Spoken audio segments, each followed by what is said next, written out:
Thanks for joining us on Coast to Coast Pest Talk. Okay, yeah, guys, so welcome to the Coast to Coast Pest Talk. I am your host. Can I say that? You can. You can say anything you want, man. I'm your host. Andy's not your host. No. It's just me. I'm your host, Gabe, with Pest Patrol, and we got Andy here with Primatech Pest Management. You got it. Yeah? Yes. Yeah, you got it. Nailed it. So we're going to be talking about professional distance. This is cool. This came up from a conversation with my wife, and then we stumbled into it on a podcast episode a time or two ago, and we said, "Hold on, we need to talk about this more in depth before we go off on a little side adventure." So this is an interesting one. A lot of the stuff you and I end up talking about pushes the boundaries of what people might be comfortable with in professional distance. I feel like a lot of what we talk about starts to really encroach to an area that people are going to be uncomfortable with. They're going to feel like Michael Scott in The Office, where they're like a little inappropriate. This is a little too far. Yeah, that's right. Yeah, absolutely. Do you remember, do you happen to remember offhand what we were talking about in our last podcast that brought us into this? We were talking about recruiting. I think that was the last one. Yeah. And providing some kind of meaning and direction for people. And it started to be like really starting to like get into people's lives and what they're about and what they want and things like that. And that's when you kind of were like, wait a minute, are we going too far? Are you getting too much in there? And I think it's something to consider, at least like bring up and look at for sure. Let's get like a baseline definition for professional distance. Yeah. It's kind of a new term. I don't think I've ever heard of that. So is that like a comment? Is that like a business thing? I thought so. Is it not? I mean, okay. I don't know. It might be. I haven't read enough books, Yeah, right. No, I don't know. Okay, so what is it? What does it mean to you? That's really the first question, right? Like, what when you hear that, what are you thinking right off the bat? Because it was a new word, I was like, where exactly are we taking this? But my thought is, it's the professional distance is the natural walls that we tend to erect around ourselves in order to create some level of distance between ourselves and someone else. And they vary a lot, I think. Sure. Yeah. Okay. Yeah, I think that's spot on. I was thinking like it's the context of a relationship that sets the boundaries that are permissible. Like you're not going to go past this certain thing. And I think you're right. It's what I would call asymmetric. It's different with each different person that you interact with. Your wife, you have a different set of distance that you're okay with versus a brand new employee versus an employee that's you're number two and been there for 20 years. I think there's a whole range of what those boundaries are. Of course, you can't see them, which makes it exciting and challenging. To really determine where those boundaries are, what's okay and what's not. I think that's the $1 million question with a lot of this. There's a level of subjectivity to it as well, because like even if you take me, my company's young, so my longest tenured employee has been with me for 2 years, right? But man, the level of trust I have in him is different, very different, and the amount of sort of transparency I can have with him just because we know each other a lot, it's different than with my new guy, and obviously it's different in other sorts of relationships as well. So, do you think that they sense that? Do you think that like how you interact with someone that's been with you for a long time, you're maybe more open, you're sharing a little bit more? You think that there's a sense from people like, okay, they kind of get a feel of where they are as far as regards to like closeness to the boss? I think so. Which is, I think there's a good part of that, and I think can be a negative, which I think that type of idea will come up a lot in our conversation, Yeah. where there's like a positive to distance, and there are negatives if you're not careful with distance, like Yeah. what we'll talk about kind of Sure. later with Sure. more of the just feeling cold towards others and stuff. But yeah, I think so. I think there is a difference, but also keeping in mind that they don't actually know you. Sure. So maybe they don't know any better. You don't know. So I guess that does bring up, like, what is that difference between like a professional relationship or somebody just being cold or distant? Like, we've all had that where you don't feel like you click with somebody and they're just like, there's this delta between you, versus Yeah. just like a professional kind of space. Yeah. So I could be totally wrong here, but as I was processing through this, I think there's the main thing that's going to cause somebody to come across as really distant, like overly distant or overly cold, is that are they're they have too high of a view of themselves. Okay. Okay. So they take themselves too seriously. Um, Okay. And there may be other things. Sometimes it may be that it's actually an incorrect assessment, like the new employee is just intimidated by the boss. And so the new employee feels like they can't come and interact or whatever. Yeah. But when it actually truly is somebody that you're a normal person, you have no reason why you should feel distant or cold to them, and they do. I think sometimes that can indicate that they are too self-important. Okay. Wow. So I was thinking that it's a lack of empathy. Like if you have a lack of, if you don't have empathy, you can be distant and still have a lot of empathy. If Mhm. you are distant and don't have any empathy for how you affect anyone else or anyone else is feeling, that professional distance becomes cold and harsh. Uh, Yeah, Dismissive maybe might be a good adjective yeah. for that. Yeah, and I think those kind of touch on similar types of when you have like empathy is and sympathy are by definition outward focused towards others. You care about yourself, but there's a part of you that is seeking to care about the needs of others around you. But the self-important person who takes himself too seriously, he's like the guy that you can't ever like make a joke at him because Yeah, he yeah, sure. like totally overreacts or he just and you're like, we were just joking with you, man, you know. Yeah, Um, and I think that person ends up thinking more about themselves than about the people around them. So they're more self-interested than having empathy or sympathy. yeah. Now, is that something you worry about in you or in your staff members more? Like in them perceiving you that way, or you getting that from them? Wow, that's a good question. I worry a lot about how my staff perceives me, Okay. um, but I don't think I don't tend to come across as very cold. Yeah. So I'm pretty. Um, I have a reasonably high emotional EQ and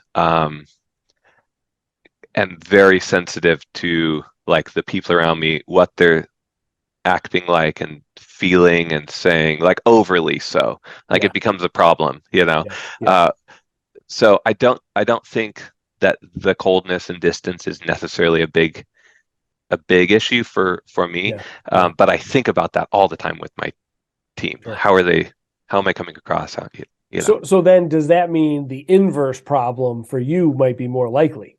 Because if you're tend to think about your team a lot and you're involved and you want to show them that you care about them, at that point then you start, instead of having the problem of being cold and distant, you have the other problem. You have the Michael Scott problem where you think you're Yes. a family like more than they do. Like you're getting right up in there, and Yeah.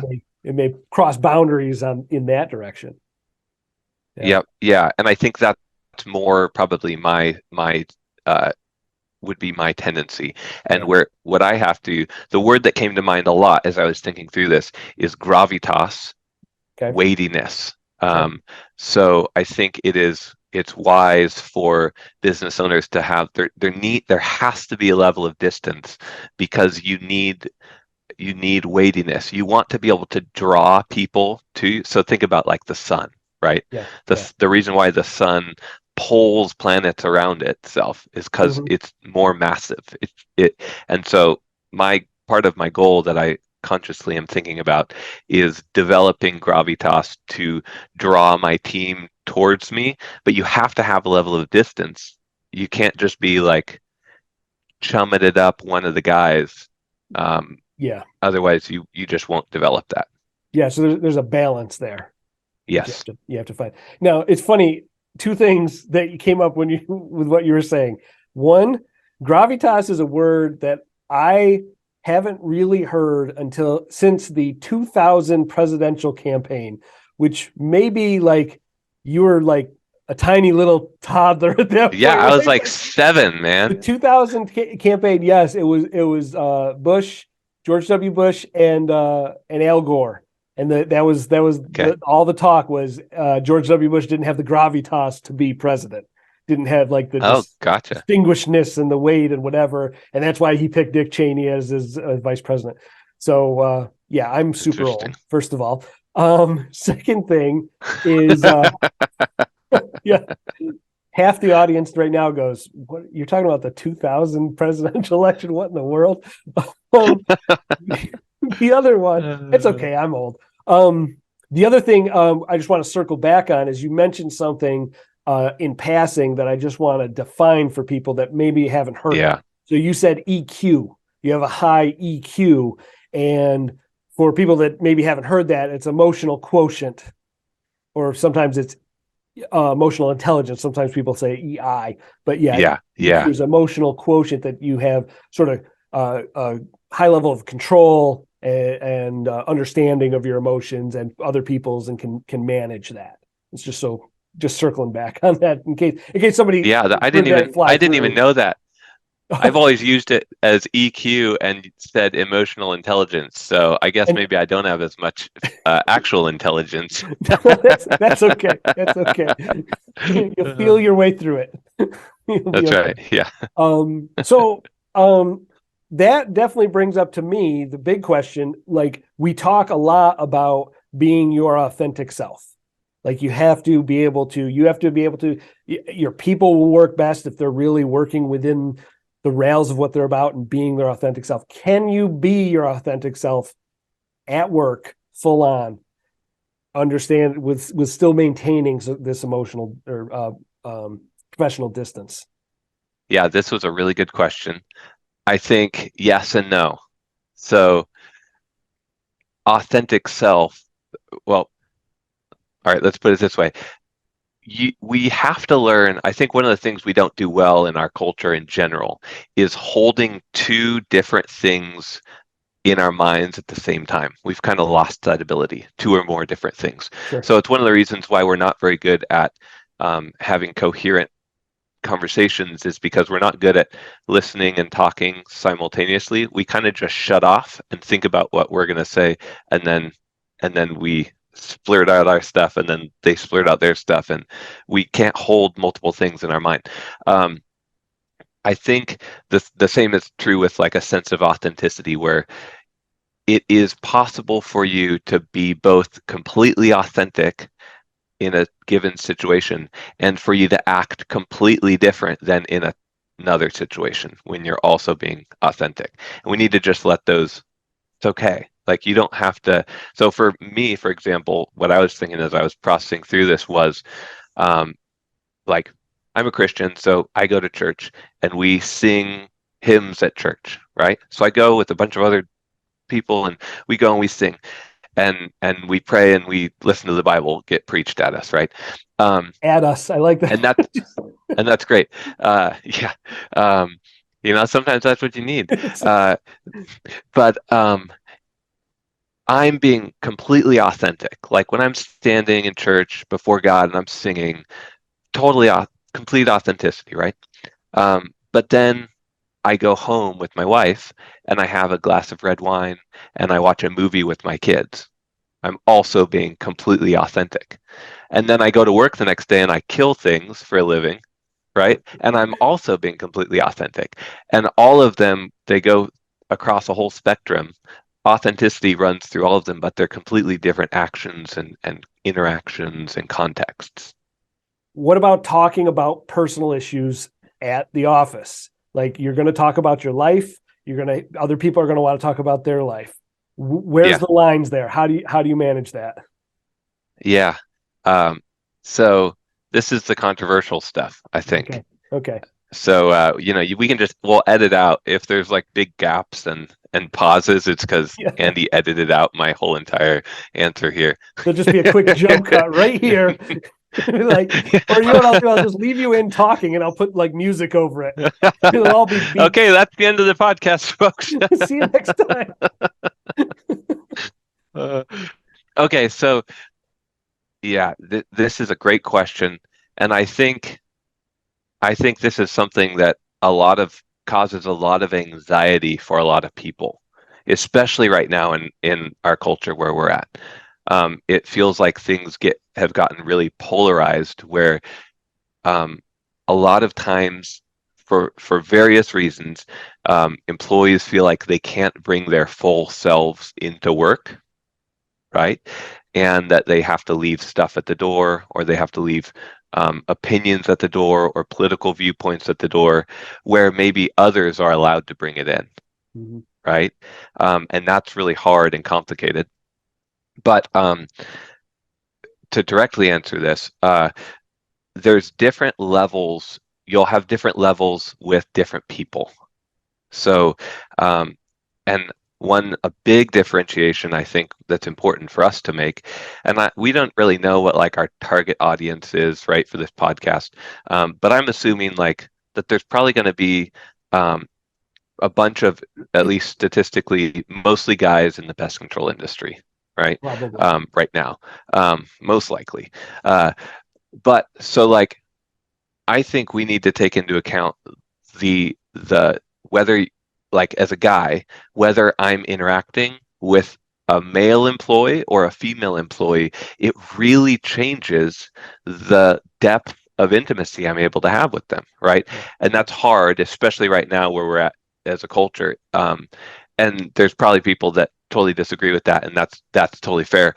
But for example, like there's gonna be places I can go in terms of intimacy or joking, or even things like horseplay, that type of stuff, that I might be able to do with a group of 5 guys, that I wouldn't be able to do if there's a gal sitting next to me in the office, Sure. right? Sure. I may just never be able to cross certain thresholds, and that's okay. I think, again, being able to hold multiple things at the same time, I think we have to recognize that different people. And then another example would be like maybe between your management team, or like your top tier leadership, and you and I, we don't have a director of operations or anything like that sits with us, but you have a bit of a management team, right? Yep. Yeah, so I don't even have that yet, right? Sure. I am the management team. And you're But right, it is different when you sit Yeah. down with I don't want to say rank and file, but you have like a technician that's a more junior technician that just started out. That's right. The messaging that they're going to hear is going to be very different than a 10-year veteran or a manager or business manager, or technical director, or something like that. You're going to talk in different ways. And I've actually, when we've had some of these meetings where we have multiple people or everybody, I'll specifically call out messaging that, okay, you're hearing this way because I'm saying it for this person, this audience, but for Yes. your purpose, it's here's how that messaging is altered and changed. Not that you're telling everybody different stories, but there's just different aspects of what the message is and how that needs to be packaged for each audience. Yeah, what you just said reminds me of the origin story stuff we did, right? Yep. And are you going to tell the exact same origin story to a new hire versus a potential employee versus a potential customer? And you're just not. And it doesn't mean that one isn't authentic. It's just that you're trying to, frankly, you're trying to love that person as an individual. Sure. And so you don't make a cookie cutter thing that goes to everybody. Yeah, I think that's totally right. and something, and I'm not sure exactly how to do this on a practical level, so maybe you have more input in this, but on that note of being able to talk about personal things during work, or your life outside of work during work, I think creating a place that is, we talk about safe workplaces a lot, right? Yep, Like that's yep, kind of a yep. common big thing. Um, Emotional security and emotional safety in the yes, workplace is a big thing. Yep, for sure. yes. And so how do you cultivate a place where people that may even have really diverse worldviews, really diverse opinions and views can coexist in a workplace? It's hard, and I think it takes a lot of uh, courage and intentional, like, we're gonna do this come hell or high water. Do you have Yeah. any, I mean, that's a bit off topic, but I'm curious if you've got Yeah, I thoughts feel on that. I would want to think about how we manage that, because we have people all the way from really young, right out 20s, early 20s, all the way to mid 60s, and Yeah, men and women, and all men and women all the way through. So we have technicians in the field that are guys and girls, and people in the office, yeah, guys and girls, and whatever. And not everybody always gets along and agrees on everything. Um, in a lot of instances, we've sort of felt everybody out as we went along, and sort of yeah, helped people come to understandings, let's say, on what is okay with one person and not with another. Um, and I think you sort of feel your way through that. And yes, it's not a great answer, because we're not supposed to feel in business, right? We're supposed to shut ourselves off and not feel anything, and there's just these management that's right. steps. But really, if you feel your way through, you can head off some of those problems. I don't have like a systematic, 3-step process to diffuse interpersonal problems, that might occur. You have different political viewpoints and all kinds of things. But you come to Yes. sort of an understanding if you're going to work together. And that's I think, as also the employees are going to be doing the same, or the team is going to be doing the same thing with the professional distance amidst themselves as well. So this Sure. is very natural. Like, we always are doing this. So you're feeling out like, oh, I voted for this guy and he voted for this guy, and we see things really differently in a lot of the world, Yeah. right? Yeah. Okay, so how can we still work together? And sometimes that means that you guys aren't going to be able to, like, shoot the breeze and talk deep political things like, that's Yep. okay. Yeah. You know, Yeah. you don't have to be able to do that with everyone. And you may have a guy that is more in line with where you're at, or a gal that's more in line, and maybe you can have more transparent conversations with Right. that person, Right. and that's Yeah. okay. And that is one thing that I've found myself having to work on, to make sure that I'm being intentional about the interactions that I'm having, Yeah, so that you don't tend towards, hey, this one person tends to like the same things I likes the same yeah, sports team, does the same hobbies, and now they're getting some kind of preferential treatment. And I don't even mean like, oh, you get extra sick time, or you get, a raise, but like even just FaceTime or yes, something, or even just a perceived preferential treatment, and try to yes, really be intentional to people that maybe you feel like there's a little more distance than there should be, and going towards them, and, yes, and that's being right. being annoyingly open about it. That's definitely Yeah, one of the things that I've taken to the last several years, of like, hey, I feel that there's a distance between us, or I can't read you for certain things, or here's how I see you. Is this accurate? Where are we at? And those kinds of things socially are really weird. Like if you yeah, you just walked up to somebody in the grocery store and be like, I don't really understand you. Let's get to know each other more. And that's a little weird. But in this setting, you really kind of have to be intentional and have to speak it. And I found that just relying on intuiting what someone else is thinking, or letting them intuit what I'm thinking, is woefully ineffective. Like yes, it's not consistent enough to make yes. sure that they're understanding what you're understanding the same way. The only way really around that is just to talk more. Yeah. talk it out. Yeah. And having like, especially as, owners and managers, going back to that gravitas idea, like the goal is that you're intentionally drawing your team towards this central vision, right? Yeah. That is originating from you. And so you have to be intentionally making sure people aren't like excluding somebody because they think about things differently than you. That's going to tank your team so fast. Yeah. Right. So yeah, don't do that. No. Now, how about on the customer front? I mean, is there a professional distance that you keep? Have you had customers that you felt like you were getting too close and chummy with, or ones that you had no connection with? How do you deal with that? I found when I just hired my office manager that a lot of those came out more than I had realized, Oh, because wow. when I'm managing all the phones, you can take a call and say, oh, they've got this thing. Well, they're a longtime customer. Like, sure, I'll come out, no charge, whatever, right? Yep. You can Yep. do more of that stuff. And then you get somebody else that takes all your calls. You put a process and procedure in place for pricing and for service and for this is how far out we schedule things. And they're like, oh, no, I know Gabe. And she's Yes. like, no, it'll be 4 days, right? Like, Yes. Oh my gosh. That brings up so many memories when we first had someone else answering the phone, like an office staff member. We call it like a dispatch manager, yeah, person answering the phone and whatever.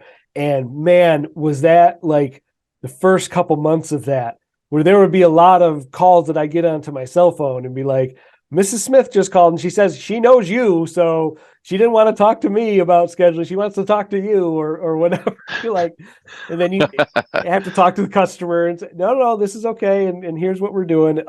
Most people get it, but yeah, you're right. If you as you're transitioning from that very very small stage into somebody answering the phone for you, that's an interesting time where all of a sudden there's this.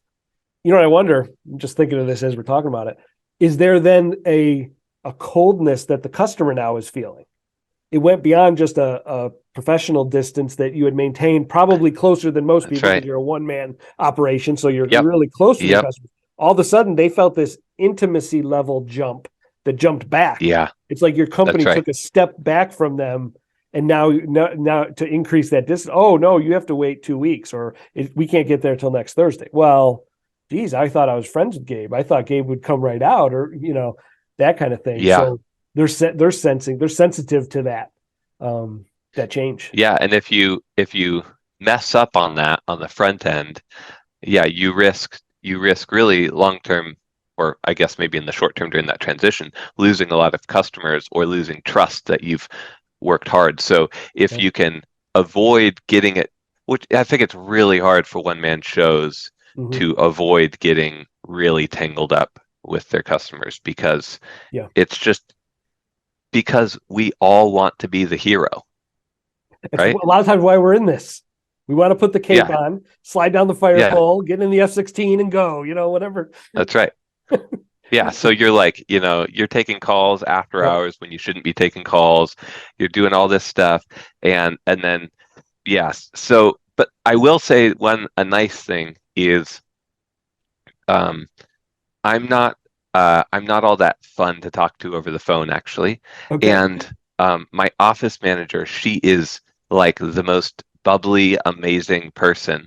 And so I think they actually are getting an increase in like the enjoyability of the interaction, Yeah. because I'm like under a crawl space and I'm like, hello, not quite that bad, but you're out in the field and you're trying to do double duty. And so she's like sitting in the office, like waiting for somebody to talk to her, So, we've actually seen that when we've switched between people or added, another person on the phone, and people are used to you get them weaned off of you need to talk to me every time. Now they're talking to the person in the office, and then you add another person in the office, and now they might get one of two people answering the phone. And I've had, different customers that have had different reactions to one. We have one that is maybe more direct and is like, get your job scheduled. What do you need? What's the address? How much is it? We're going to be there this time. Another one that's really bubbly, talkative, and talks forever. And it's funny because the customer calls are randomized, right?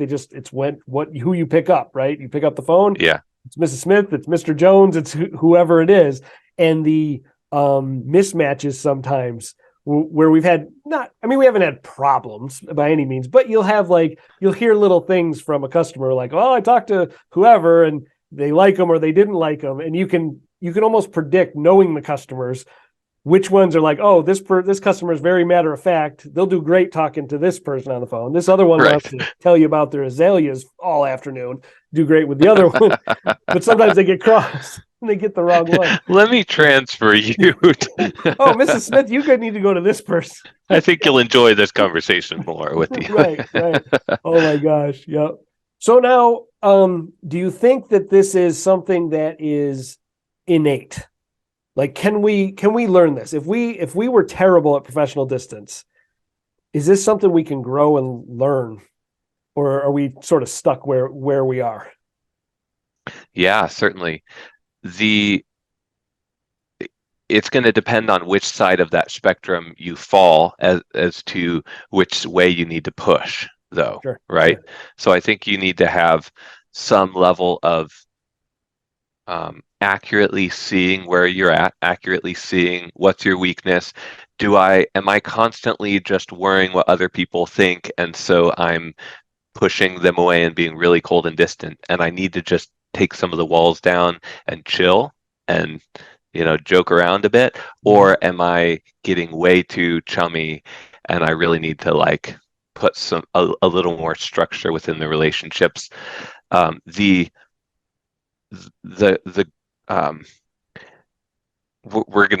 talk about this more in a little bit, but in terms of how do you find that in others, which I think is huge. Jump right into it. And this relates to us as well. You have to be able to set the temperature, right? So if you have an inability to walk into a room and set the tone of the room, good or bad, or set the dynamic of the room, set the vision for the room, then you really have to cultivate that. And that's part of the gravitas thing, is that you need to become the type of person that people want to follow. And so that's probably going to err more on the causing issues if you are really chummy with your folks. Sure. You're going to really have to push, no, you need to become the type of person that people desire to follow. They're not just desiring to follow you because you're the nice guy. You actually you've proven your leadership capacity and your love for them, and you have laid your life down. You've sacrificed for them and stuff. Yeah. So you think definitely we can grow that if we need to. Yes. But first need to evaluate which way you need to grow it. Yes. An honest evaluation. Am I too cold and distant as a default? Am I protectionist of myself too much and I need to be more vulnerable and step towards people? Or am I smothering people and need to work my way back a little bit? Yeah, okay. That's right. I remember when I was managing oil change shops, we had a management team, which again, in this conversation, they were much more close to us. We had 6 managers and they were in our inner circle, right? We shared everything. We shared P&Ls with them, everything. And the guys, the 45 other team members, there was a layer of distance. But when we would have, if we lost a manager and we would have to raise up somebody at one of the shops, it was always really hard because the team tended to be friends with each other, right? Okay. And so you'd have to find somebody where you felt like, do they have the ability to pull this team up, or is the team going to just pull them right back down? Sure. Do they have the weightiness, the strength, the assurance of their convictions and their character to be able to actually manage and lead the team? Or are they just going to fall into the being, Yeah. one of the guys, and that's going to just engulf everything. And Yeah. So then being able to understand your emotional distance and manage that and be in that right distance, not too far, not too close, it almost sounds like that's probably one of the biggest limiting factors in people's success going up into management levels from, say, rank and file employee into like a middle manager yes, or some kind of boss. yes, especially probably early on. Yeah. Um, but I mean, I suppose, yeah, it probably is all the way up. It just changes how it looks. Yeah. But yeah, I think the ability to manage um, the correct, appropriate distances with Yeah. people. Sure. Yes. One of the things I've thought of, I can't remember if it was, can't remember where the quote came from. But it's, do you have the ability to be in the fire and not consumed by the fire? Like, do you have that ability to stand in that and not be overtaken by it? Because the last thing you need is like you have somebody that you put into like a manager position, getting pulled into the crises and fire below them, as opposed to pulling people out and being able to be that rock that people are going to Yeah, be able to hold on to. that's right. That's huge. Yeah, as a dad, a common encouragement that I've heard is like you have to set the emotional tone of your home. So Sure. like your daughter falls and scrapes her knee, um, and if you go over and you're like freaking out, right? That like, are you okay? Are you so-" Yeah. Yeah. Versus if you go over and you're like, I'm so sorry, here, come give me a hug. And you're like this rock, and she comes into your calm, right? Yeah. Um, and there's something really comforting and good about that. And I think as business leaders, we have to learn to develop that type of bringing people into, whether it's, they're freaking out and you need to calm them down, or they don't know the vision for the company and you need to really just clearly lay it out, get them excited about it, whatever it is. Yeah. Yeah. Now, do you think that more people, as in regards to professional distance, tend to be too close or tend to be too distant? Do you think, I like on average, your average boss out there? I don't know. I don't feel like I've experienced that many. The stuff I've Yeah. experienced in management where we were trying to get guys to come to the next level was that they were too close and they weren't able to break out. Mm-hmm. And but I don't know. What's your experience been? It feels like it's 50-50. I feel like I've had as many instances where people could be cold and callous and too distant, and you're trying to pull them towards the center, as many that are too close. I mean, like almost 50-50 on either side of that. And you're almost working to try to help calibrate their EQ to be able to get themselves right in that prime distance. Yeah, I don't think I Yeah, don't think I because see either one. one is going to ruin your ability to lead others, like Both of them have completely. problems, different Yeah, problems, but they both have problems. yeah, And not that I'm saying I'm always perfectly right in that finding that center. But what actually we end up with is Holly, my wife, is our business manager here, and she works in the office. And we've developed a very open communication lines with this to say we can call each other out. Hey, you're getting too close to this, or you're pulling back. Why'd you run away? Not physically, but like why were you too distant from this? You need to come back in. So if ever you end up in those situations where you're off a little bit, it's good to have some people that are trusted observers in your sort of inner circle to kind of call you out on that, and you get better and better at it. You may start out like way off to begin with, and then you're only a couple degrees off. Holly will say something to me and be like, "Hey, you're too distant on this. You got to come in, or you're a little too close." And I'll do the same thing for her. Now, point of warning is you really have to hone this skill before you tell your wife she's wrong and needs to improve something. that is something that you definitely need to have a special, strong relationship. I'm not recommending Yeah, anyone that works in the certainly. office with their wife to start tomorrow telling her how she's wrong and needs to fix things that she's doing.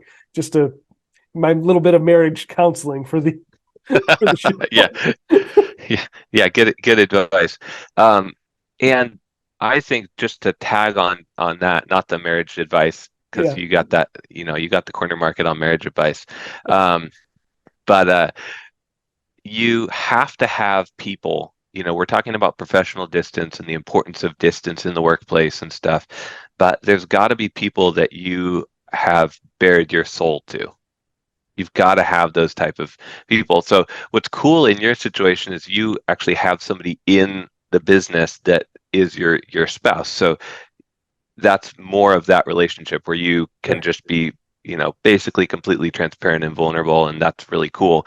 If you don't have that, whether it's your spouse or even just other, I was thinking about like mentors, consultants, Yep. even in Yep. certain senses, consultants you really need to just like air out all the dirty laundry, and that's good because that's going to keep you, it's going to create, okay, how do we say this? It's going to help you become the type of person that can actually draw others towards you because Right. you're being real and transparent with somebody and they're helping you deal with your crap. Sure. Yeah, and I think you're 100% right. Sometimes you need to have it be either someone very trusted within your organization or somebody outside your organization, because there are things you can't vent inside Yeah. the organization. You have to go out and have a group of other business owners that are in a similar position that you network with or whatever, that you can call up and be like, you get where I'm coming from, and you're letting some of that out, because it can be a very lonely position to be, so that owner boss kind of position. You're all by yourself there. You're on an island for sure. For sure. Yeah, for sure. I think on a very practical note, something we can do as leaders to develop healthy relationships with others is to seek to serve them, like to truly serve them, and not, that doesn't mean like be a doormat and just, you still have to lead them, but even in like leading them, you can serve them. And I think when you focus on thinking about what's really best, like on a deep level for your team, you start to realize that it's probably not actually best if you are ridiculously close, right? There's actually probably best, and you can kind of gauge that. And so, seeking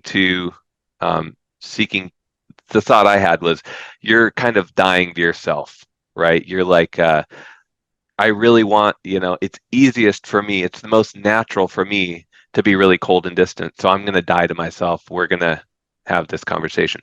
It's really easy for me to be, on the other side, like way too chummy. And so we need to create some boundaries, right? Like, Yeah. Yeah. And that's an interesting thought, because you are modifying what your just natural gut instinct might be for the sake of that person, what's best for that person that in the situation that you're dealing with. And that, to me, is motivational in and of itself, that that's why you're doing that. Like, okay, I can swallow my ego or pride or whatever, because I'm going to do this other good thing. But yeah, that's a great point. Yeah, absolutely. Cool. So that's basically that's it. Professional distance. We hashed it all out, solved all the world's problems. Again, it just seems every week. There's not going to be any problems left. What are we going to do? We've got it all listed out. We're going to solve all of them. If you guys have any other problems that we can solve, they're probably on our list already. No, just kidding. Probably. If you enjoyed listening to this podcast, subscribe to our YouTube channel. Leave a comment if you have questions or anything you want us to discuss. Give us a thumbs up. Share it with any other people in the pest management industry or any of the trades that you think this would be helpful for. And as always, thanks for listening.